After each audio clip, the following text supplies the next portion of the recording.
everybody, welcome back to my kitchen. Today, as you can see, we're back to canning.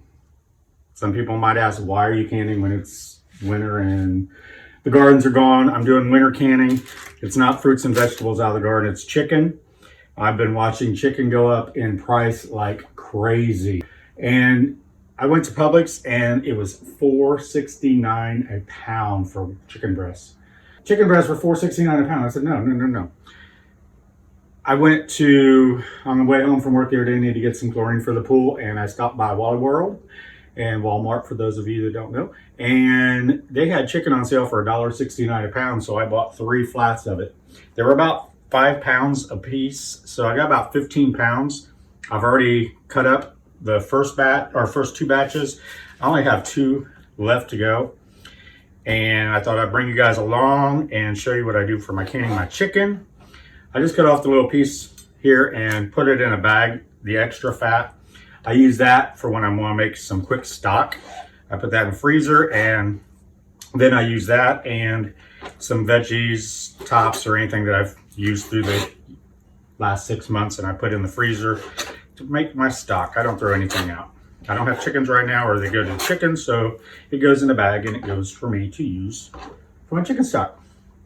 But I couldn't pass this up for $1.69 a pound, and with the way times are right now, it's crazy. You guys should be putting up your food. You should be stocking up. If you can't home can like this, try to find stuff that's on sale and put it in your pantry. We have no idea what's going to be happening, and it's always best to be safe and have food on the shelf that's shelf stable for your family. That way you don't have to worry about it. I mean, remember last year, beginning of 2020, with the whole pandemic started and toilet paper disappeared? I never saw that as a symptom. And as you guys know, I'm a respiratory therapist, so I kind of know about the symptoms. Never saw that as a symptom that you need all that toilet paper. But it just takes one person to post somewhere, something stupid, that you guys need toilet paper, go get it, and the shelves will be bare. I'm already seeing bare shelves everywhere. So get what you need. Don't overtake. Only take what you guys are going to need for your family. That way there's some out there for everybody else. But it's always good to be prepared.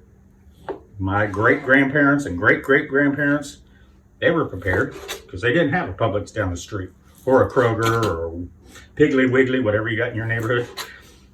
Grandmas used to put up all the food. She raised it all. I should say great-grandma and great-great-grandma and grandmas too. But they always had their food there. And if you guys seen, I'm starting to do a Depression era series. My family didn't know they were in the Depression. They already were depressed.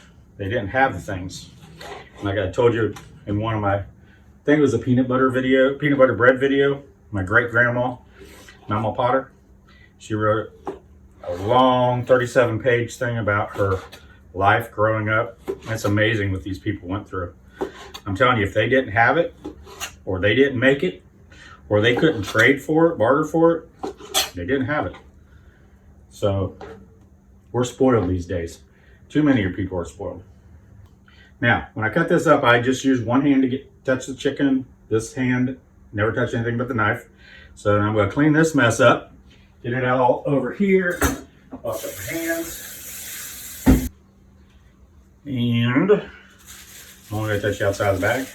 Throw this in the trash with the other 2 that are there. So these are my scraps that I'm going to use for stock. Got fat. Pieces of chicken will make some great stock. So I'll put that in the freezer. We'll have that for later. Get my cutting board out of the way. Always err on the side of caution. Clean your hands so you don't get salmonella all over the place and spread it throughout your kitchen.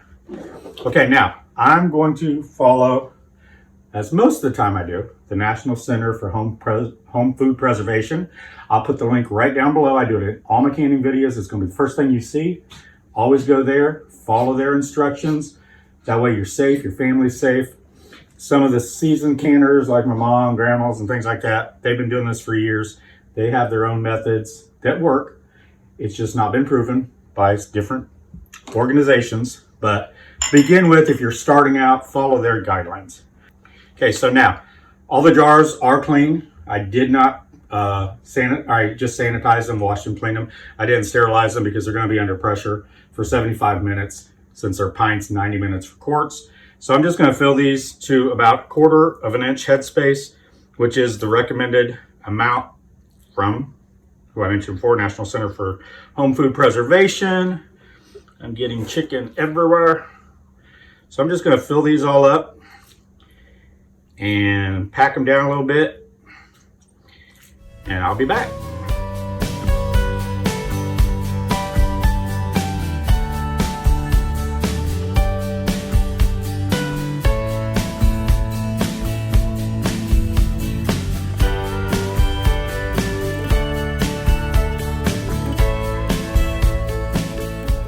Okay, so I ended up having to go get another pint jar, and now this one's a regular size. These are all wide mouth. That's regular rim.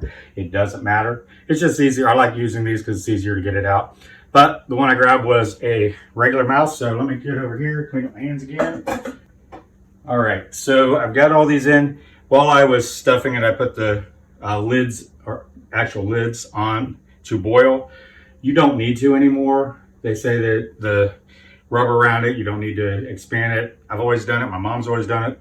It's just what I do. So I went ahead and put these on. They're just starting to simmer. So I'm going to first take some white vinegar. For any of you new to this, I'm going to go step by step. Give me some paper towel. And just go across all the rims, because the fat on there may keep it from not sealing well. The white vinegar cleans it off real well.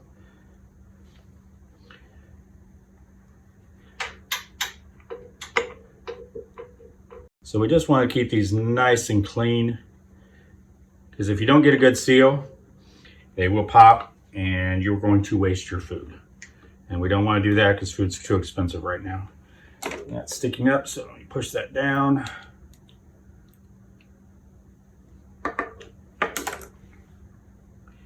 Clean it back off. And then this excess white vinegar that I'm not using, I'm going to dump in the canner. What that does, some people say it doesn't, but I found it always works for me. Any of the minerals and such in the water that you're using in the canner, it keeps that from turning your jars white on the outside. Yeah, you could clean them off after they come out, but they come out nice and clean and stay nice and clean, I found, if I put vinegar in there. So I just always do that. So they're all wiped down and clean. I put the vinegar in there. Now, as for the canner, I have a Presto 23 quart. All canners are different. Mine has you fill the water up to, there's a line down here. And it took about almost half to 3/4 of a gallon. And that's all we're going to put in there. Check your canner to see what it recommends. And this is basically what I'm doing is cold packing. I didn't say this earlier. And basically we're using cold chicken, cold jars, cold water. You want everything the same. Get these out. A little warm. And I'm going to put these in the canner, and we're going to pressure can them for 75 minutes. And that doesn't mean you start 75 minutes when you turn on the fire. You got to get it up to pressure. Then you got to let it vent for about 10 minutes. I call it letting genie out of the bottle. A good 10 minutes. And then you put your weight on, and that's when you bring it up to your pounds of pressure for you, where you live. I'm 7 feet above water, or 7 feet above, oh Lord, I can't even think today. But I'm 7 feet above in altitude, above the ocean. So I'm using 11 pounds because I have a dial gauge. If you don't have a dial gauge, you just have your little weight wobbles on top. And you're going to be bringing it to 10 pounds because that's what the weight's for. So there's all my lids. The rings don't need cleaning. They're on the outside anyways. And you just want them finger tight.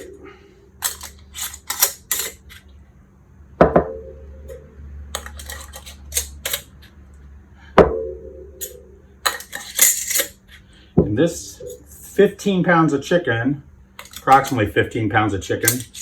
Gave me 13 pints. So we got 13 meals here. I guess I said 20 earlier. It didn't work out that way. So I got 13 good meals here that I don't have to worry about.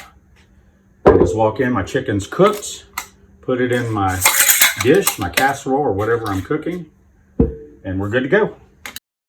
Now, I didn't push them debubble or anything like that. There's no liquid in here. There is air in there. It's going to bubble up. So I'm going to go ahead and put these jars in the cold canner. And since it's cold, I don't have to use my little holder. And mine holds, what is this, 2, 4, 6, 7, 8 on the bottom and on the top. So we got 8 in there. And then I'm gonna get my separator and put it right on top of those. And then I'll put these in right on top.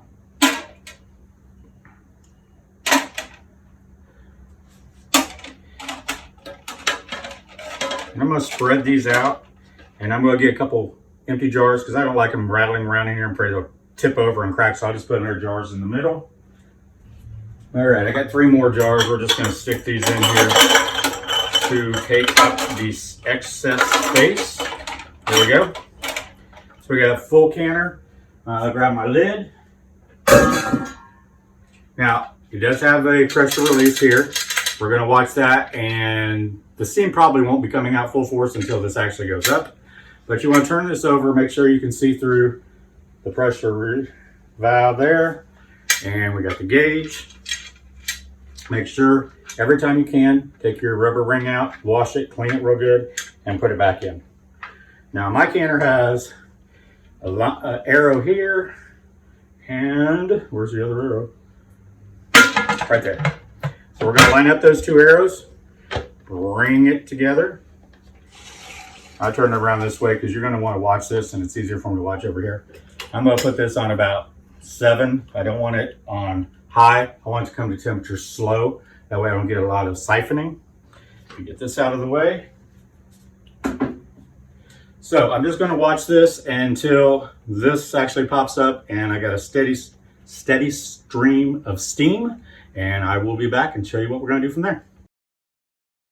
Okay, everybody, so the valve popped up, it is stopped. It just started steaming a nice steady stream. Don't know if you can see that very well. So this is where we're going to start our timer for 10 minutes. We want 10 minutes of continuous steam. And what this does is builds up the liquid pressure in there. The steam actually pushes out all the excess air. And then when we close it off, that's what the pressure is. It cooks our meat to the higher temperature.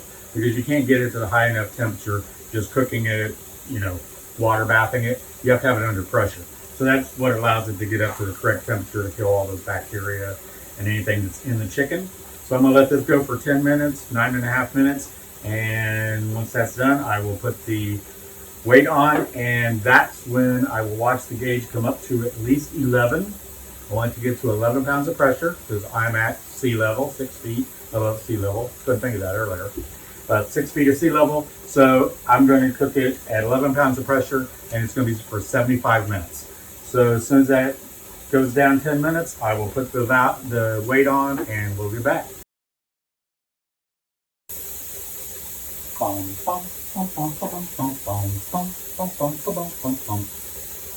Sorry, I'm watching Jeannie come out and made me think of Jeannie. In fact, I watched Jeannie last night, 2 or 3 episodes. Kind of cool watching that.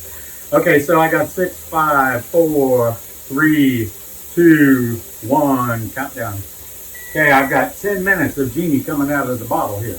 I'm gonna go ahead and put my weight on. That's the one. And I've got it on high now. I increased it about halfway through. I'm gonna take it down to about 7 because I want to build pressure slowly. Right now, that's at 0 pounds of pressure. It's starting to build it. I don't want to get too much pressure too quick. That can cause some siphoning. So now I'm going to watch this, and once it gets up to 11 pounds of pressure, that's when I'm going to start my timer for 75 minutes for pints. Quarts would be 90 minutes. So if you guys think you can just come home real quick, some of you newbies out there, in an hour and 15 minutes, you're done. I've already been doing this for about 45 minutes, getting from the beginning of cutting the chicken, jarring it up, and all that, to this point that I'm trying to bring it up to pressure. Now, some of you may say, hey, you didn't put any salt in there, you didn't put any seasonings in your chicken. You don't have to. We're not water bath canning. Salt's kind of preservative in some water bath canning. In pressure canning, the pressure's killing everything, so you don't need any of the salt. I have done it with salt, and I think one time I did a little thyme. I got that from Miss Lori over at Whippoorwill Holler. That was good, but it only went in certain recipes. I put it in certain recipes, and I could taste the thyme, and I didn't like the thyme in that. So I reverted back to just going and cooking plain chicken. That way, if I have something that's more salt in the recipe already, I'm not adding additional salt from the chicken. And I can add any of your seasonings I want when I actually use this. So I've got my ugly chicken going. It's going to come up to pressure. When it gets to 11 pounds of pressure on mine, since I'm using the dial gauge, pressure gauge, 11 pounds pressure, then I'm going to set my timer for 75 minutes and let it cook. Once the 75 minutes are up, I'm just going to turn off the stove. I'm going to let it sit, might move it over here to a cold burner, and I'm just going to let the pressure release naturally, of course, and that's when I'm going to bring you guys back. It's going to be about 75, 85 minutes for me. It's going to be a second or two for you, so I'll see you then. Bye-bye. Okay, y'all, we're back. The pressure cooker went for 75 minutes, and I kept it at about 11 and a half most of the time. And always keep it above the 11, or you actually do have to start over if you go below pressure. But I let it go till 75 minutes, then I turned it off, took it off the heat. I let it natural pressure release, of course, and that went down and the pin dropped down. Now, all I did was crack the lid and basically set it here on top and let it kind of cool off from there. I didn't want to let too much cool air in right away because sometimes that will increase your siphoning. So I got the, lifted up away from you. Get all the extra steam. And then we're going to take these out and see how our chicken looks. Ooh, that looks pretty. Now remember, this was 75 minutes for pints. If I had done quarts, it would be 90 minutes. And this chicken is shelf stable for, well, they say a year. I've seen instances where it's been 10 years, 20 years. I think I read somewhere in North Carolina or Virginia, they found an old house that had caved in. Let me take out the empty jars. And they went down and found, after they cleaned it all out, and in the basement, they found canned goods that they opened. These were over 100 years old, it said. I'll try to find the news report that I saw, and I'll link it below. They opened the jars, they tested it, made sure it was safe, it tasted, and they said it was just as good as when they put it in, just a little bit of taste difference. It wasn't as flavorful, but it was still perfectly fine to eat. So if you can correctly, you got shelf-stable food for quite some time. And move this hot piece over here. So I've got 13 jars of ugly chicken here, plenty for at least 13 meals, sometimes more, depending on what I make. And all of them, my water is almost crystal clear in here. I don't think I had any siphoning, which is good. Doesn't happen very often. And I've already heard a few of these lids popping. So here is our 13 pints. Was about 3 5-pound containers of chicken that I got on sale, so about 15 pounds. So you can see what that comes up to. Give this a try. It's very easy to do. You can salt it if you want to. I don't put any salt in mine or any herbs or anything. Now I season it once I put it in the dish. Now I'm just going to leave them sit here overnight, let them cool off. Hear the popping during the night. Most of them look like they've already sealed. And then tomorrow I'll wipe them down real good with soap and water, and I'll take the rings off, and I store them without the rings, of course. So if you have any questions, please leave them down below. If you have any other ideas you'd like to how you do your chicken, also leave that down below in the comments. I'd love to see it. And remember, on Thursdays now, I'm trying to premiere my videos so I can chat with you all. If you're on a computer, iPhone, iPad, anything like that, not your TV, but any handheld devices or computer, you can actually chat with me. And I try to get on 30 minutes before it premieres at 7, so I'll be on like at 6:30 to answer any of your questions. Again, give it a thumbs up. It helps get my videos out to everyone else on YouTube. I appreciate you guys immensely. God bless and have a great day. Bye-bye.